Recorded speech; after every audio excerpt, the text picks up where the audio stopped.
La méthode suivante. Amy et Screech, peut-être la plus étrange de tous, font partie des disparitions de scientifiques, pour beaucoup un personnage qui semble très étrange. Su comportamiento, lo que comenta. Pour beaucoup, cela semble étrange, mais c'est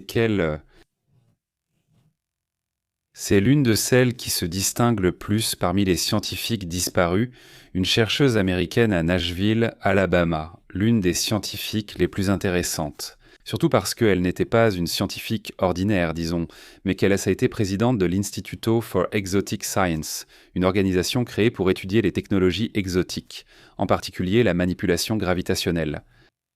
En ce moment, elle raconte un moment où son ex-petite amie et elle ont vécu une expérience étrange. Écoutons un peu plus de cet extrait et tout de suite je vous raconte de quoi parle cette histoire. Légal, comme des vitres complètement noires, totalement teintées, ce qui n'est pas possible. Il affirme que le SUV Lexus était garé devant son appartement. En una zona de apartamento. Assez moche, dit-elle. Là où elle vivait, ce n'était pas un endroit de luxe. Pero en ese lugar. Il y avait une Lexus, donc de luxe. Y le dice al novio. Eh bien, c'est vrai que c'est bizarre qu'elle soit là, ça attirait leur attention, ils n'avaient jamais vu ce SUV, et quand elle dit ça, elle dit qu'on devrait peut-être noter la plaque, le numéro de la plaque, elle dit ce qui suit. Et prendre une photo de la plaque d'immatriculation parce que la Lexus est de l'autre côté du parking par rapport à nous, mais elle est garée en marche arrière, donc on ne peut pas voir la plaque d'immatriculation à moins de 2 minutes de moi. 2 minutes après avoir dit cela, on devrait prendre la photo des plaques. Écoutez ce qui s'est passé. La plaque d'immatriculation, nous étions encore là à la fenêtre en train de la regarder, d'en parler. Nous étions encore à la fenêtre en train de regarder là-bas, en train d'en parler. Et un enfoiré à l'allure d'Europe de l'Est avec un bonnet noir, vêtu de noir. Quelqu'un avec un style un peu d'Europe de l'Est, non? Tout en noir, dans la cinquantaine ou la soixantaine. Tout en noir, autour de 50 ou 60 ans, un type dur, disons. Amos est sorti de l'appartement juste en face du nôtre en tenant une plaque d'immatriculation. Il marche devant eux jusqu'à son appartement en face avec les plaques dans la main. Et il a ouvert le coffre de la Lexus, il a sorti des outils et il a changé la plaque d'immatriculation. Et puis il ouvre le coffre, il sort d'autres plaques et il met d'autres plaques sur le véhicule comme pour dire « J'écoute et j'ai des plaques en trop, non ?» Non. Juste devant nos putains de yeux. Et puis, il est retourné à son appartement, il a mis l'ancienne plaque d'immatriculation sur la terrasse devant et il est rentré à l'intérieur. Il l'a laissé dehors et c'était littéralement comme ça. Il leur a laissé les plaques et les a retirées sur la terrasse, comme si cela lui était égal, comme s'il en possédait plein d'autres. Regarde la plaque d'immatriculation, j'en ai d'autres, j'en ai encore plein d'autres. Viens chercher la plaque d'immatriculation. Et après ça, la Lexus a commencé à me suivre et à chaque fois que je voyais la Lexus, elle avait une plaque différente. À partir de là, chaque jour qui passait, quand il voyait la Lexus, le même SUV, à chaque fois il la voyait avec des plaques différentes, avec des plaques de différents États, parfois de l'Alabama, parfois de la Californie, etc., etc. Plaques de l'Alabama et d'un autre État. C'était des plaques de concessionnaires aléatoires, aucune n'était locale, juste des plaques temporaires en carton de concessionnaire et aucune ne venait de concessionnaires locaux. À chaque fois, il avait des plaques différentes. C'était toujours des plaques différentes, en gros. Et la barbe. Si elle allait par exemple Si elle allait acheter une bière ou quoi que ce soit au magasin ou ailleurs, la Lexus l'accompagnait en fait. Elle la suivait tout simplement, non? Il a appelé un Uber.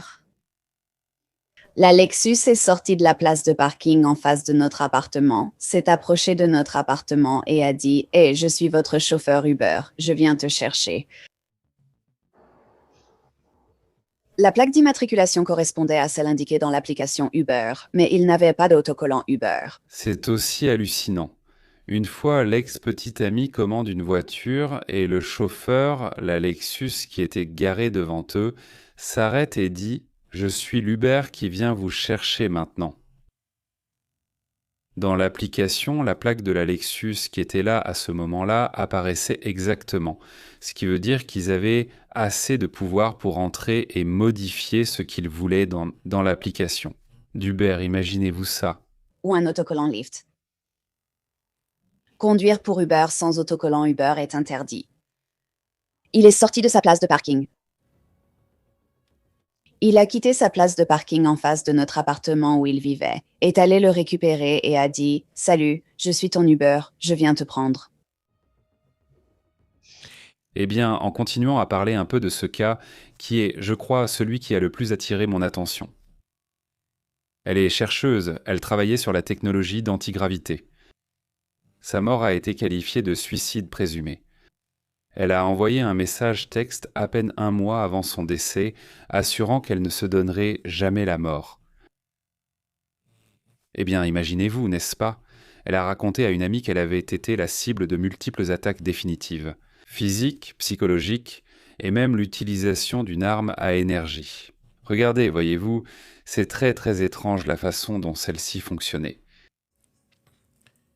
Cette sorte d'arme, parce que le fait est que lorsque vous entrez aussi dans une sorte d'état de paranoïa, eh bien parfois le comportement peut devenir si inhabituel que cela peut nous sembler étrange.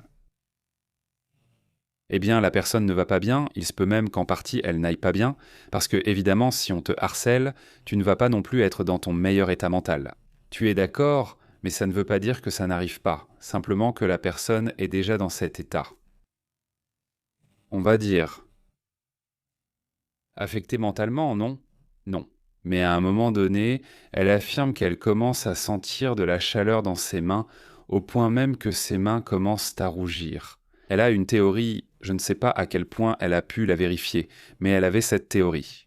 Comme elle s'est déconnectée de tout ce qu'elle écrivait sur l'ordinateur, quelqu'un voulait savoir ce qu'elle écrivait. Il ne voulait pas avoir l'information sur ce qu'elle était en train d'étudier, d'analyser. Alors, ce qu'elle pense qu'il se passait, c'est qu'il y avait une sorte de scanner d'énergie, une sorte de machine qui scanne avec de l'énergie. Les touches qu'elle appuie, par exemple si elle appuie sur le T, eh bien ça détecte que la main bouge et touche la lettre T sur le clavier. Et ainsi, ils peuvent écrire sur un autre ordinateur comme un fantôme pour ainsi dire, exactement ce qu'elle est en train d'écrire sans même être là, n'est-ce pas ? Alors cette énergie ou ce scan lui provoquait comme ces brûlures? Non. Il existe de nombreuses versions de tout cela et il faudra poursuivre l'étude, mais abordons maintenant plusieurs sujets et points importants. D'abord, j'insiste, ce n'était pas une scientifique marginale, elle avait une solide formation dans plusieurs sciences, en chimie, en biologie. Allons, elle travaillait en ingénierie interdisciplinaire, elle avait toute sa tête, ce n'était pas quelqu'un qui... Elle en savait beaucoup. Amy commence à fréquenter activement les cercles de technologie exotique depuis 2018. Elle parlait de gravité artificielle, de réduction de la masse inertielle, de systèmes énergétiques avancés et de propulsion non conventionnelle. Des sujets pas seulement avancés, mais ultra avancés, c'est-à-dire ce qui vient après, on va dire, non? Ça aussi, eh bien, ça attire l'attention. Mais le sujet va plus loin. Ce n'est pas seulement la recherche, mais elle, eh bien, enfin, elle avait toute une série de théories assez intéressantes sur le sujet des ovnis. Elle allait même jusqu'à dire ce qui suit. Écoutez. Eh bien, donc les ultraterrestres. Je vais simplement vous parler des ultraterrestres. Je pense, avez-vous entendu parler des P-52 et des... Eh bien, elle parle d'une théorie dans laquelle... Eh bien, en gros, elle affirme que ces ovnis ou ces objets qui apparaissent dans le ciel viendraient du futur, donc ce serait nous-mêmes. Elle parle même de lignes temporelles beaucoup plus avancées.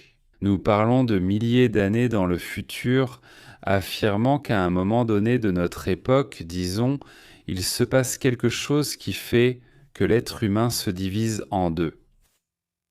Les gens qui vivent, disons, à la surface, qui survivent d'une certaine manière à quelque chose de très grave, et les gens qui vivent sous la terre, qui survivent aussi sous la terre et parviennent tout de même à se développer. Et c'est là que la situation devient vraiment sérieuse, parce qu'ici nous entrons dans des théories qui sont assez étranges, et le fait qu'une scientifique parle aussi du sujet, quelqu'un qui est impliqué dans ces affaires, attire beaucoup l'attention.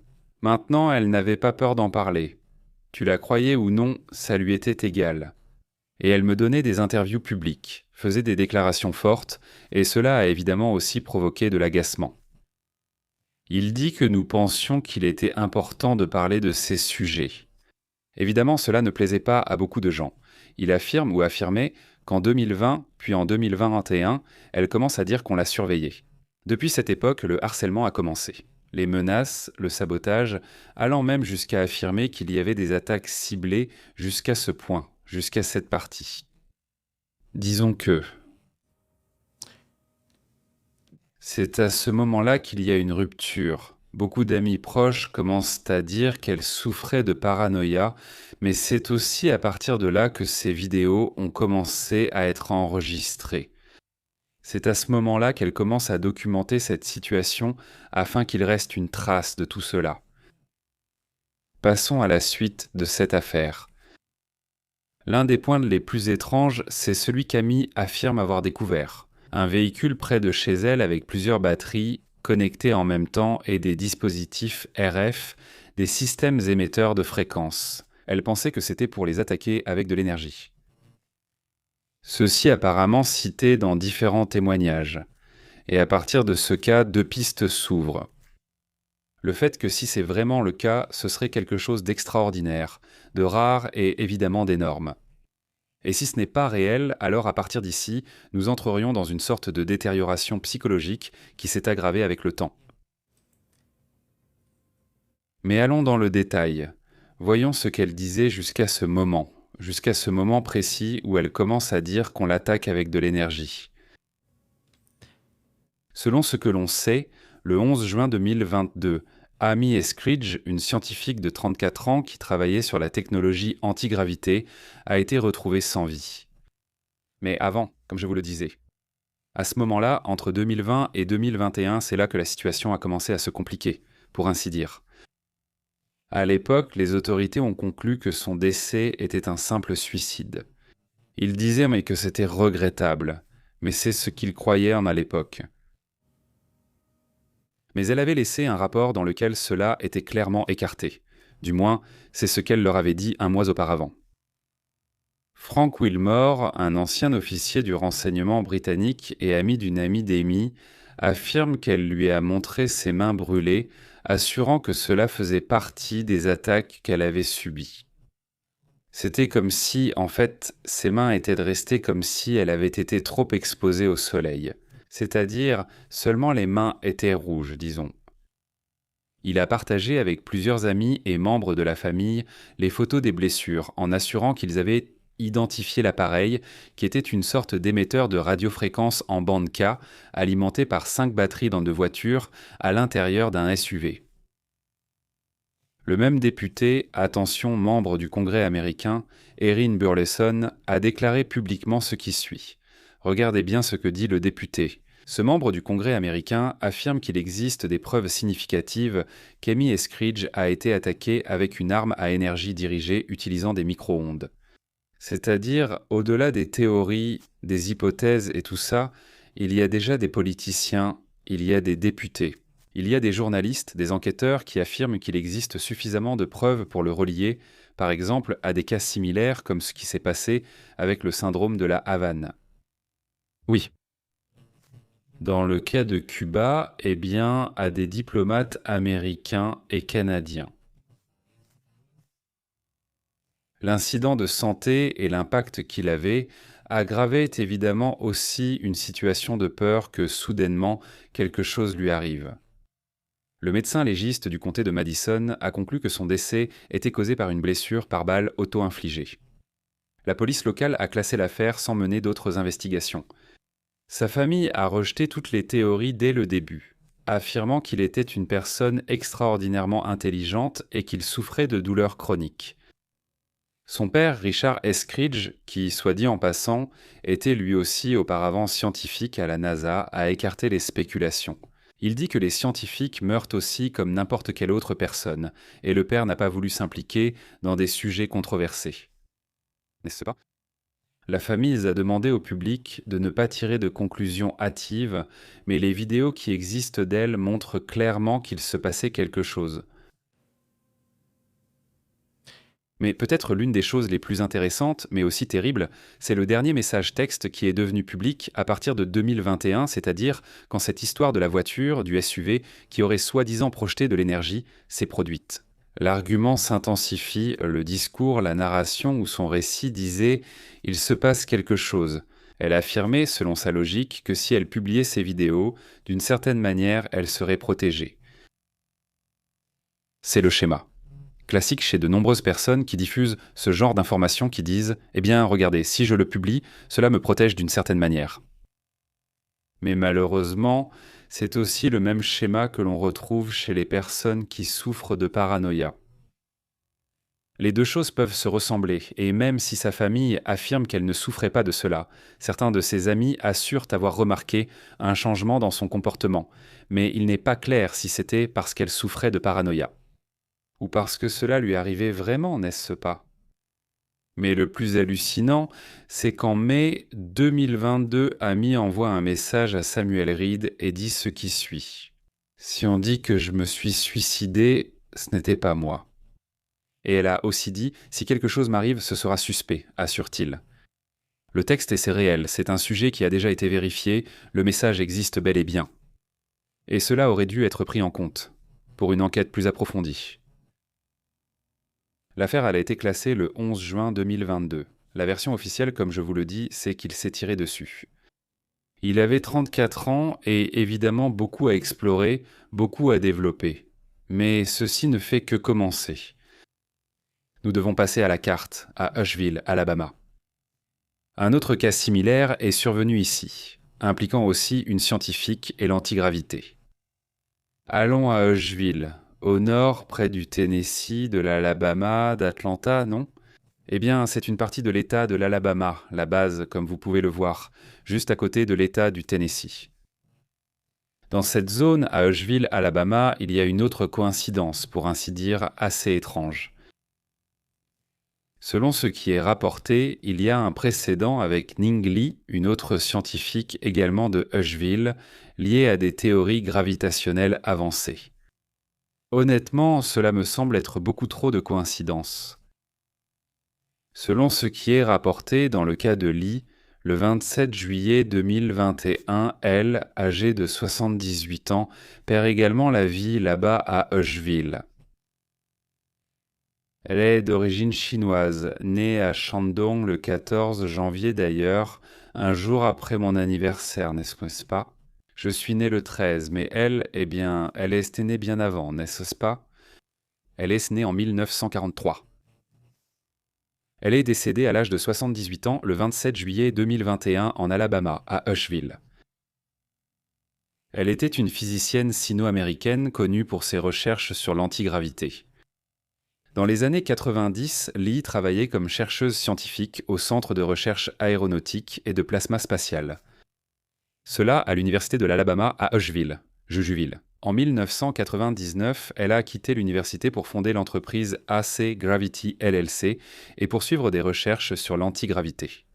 Son travail et les circonstances entourant son décès en 2021 continuent de susciter des théories du complot et des théories étranges, disons, n'est-ce pas?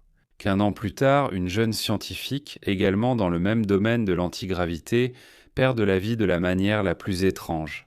Cela m'interpelle beaucoup, sincèrement. On a très peu d'informations sur elle parce que, eh bien, c'est une personne âgée qui n'était pas sur les réseaux sociaux et tout ça, mais ses écrits sont en effet très connus. Elle a été co-auteure de différentes publications scientifiques dans les années 90 avec le physicien universitaire Douglas Storr, entre autres. Elle a affirmé que l'effet antigravitationnel pourrait être produit par la rotation des ions, créant ainsi un champ gravitationnel perpendiculaire, dans son travail sur le spin. Dans sa théorie, Si l'on pouvait aligner un groupe d'ions dans une condensation de Bose-Einstein, l'effet résultant serait un champ gravitomagnétique très puissant qui produirait une force répulsive très forte. De cette façon, l'alignement pourrait être possible en piégeant des ions supraconducteurs. Eh bien c'est vrai, ça m'a époustouflé. Comment est-ce possible ? Comment une telle coïncidence est-elle possible ? Cela attire l'attention. Après son décès, le site et l'activité publique de l'Institut des matériaux et technologies exotiques dont elle était la présidente ont soudainement cessé d'être mentionnés. Ce site a pratiquement cessé de fonctionner. D'anciens militaires et des gens du renseignement ont montré un vif intérêt pour le travail d'Amy. Ils assurent que cela va bien au-delà d'une simple conspiration et que c'est un sujet qui doit faire l'objet d'une enquête. Sa famille affirme qu'elle souffrait de douleurs chroniques et de problèmes émotionnels, et cela aussi doit être pris en compte. C'est ce que dit la famille, non. Il n'y a pas encore de clarté dans cette affaire, mais elle devra absolument être étudiée. Et en même temps, il faut respecter ce que dit la famille et ne pas aller trop loin dans les spéculations. J'ai vu des théories vraiment absurdes. Mais je pense que c'est suffisant. C'est suffisamment intéressant pour qu'on l'analyse d'un point de vue informatif, car au final c'est une affaire. Comme d'autres cas concernant d'autres scientifiques, on dirait que quelqu'un voudrait arrêter ce genre de progrès, non ? Du moins, c'est l'impression que tout cela me laisse. Eh bien, regardez, cela reste vraiment très intéressant. Évidemment, nous continuerons à analyser ces cas, n'est-ce pas ? Je vous adresse un grand salut. Merci de nous avoir suivis. Rendez-vous à la prochaine émission où nous mettons à jour chaque jour l'actualité mondiale. Merci encore de votre présence. Aide-nous en mettant un like, en partageant. Tu sais déjà comment faire. Tu peux nous aider de nombreuses façons via le super chat ou les adhésions. Tout cela aide énormément la chaîne. Portez-vous bien. On se revoit plus tard. À bientôt.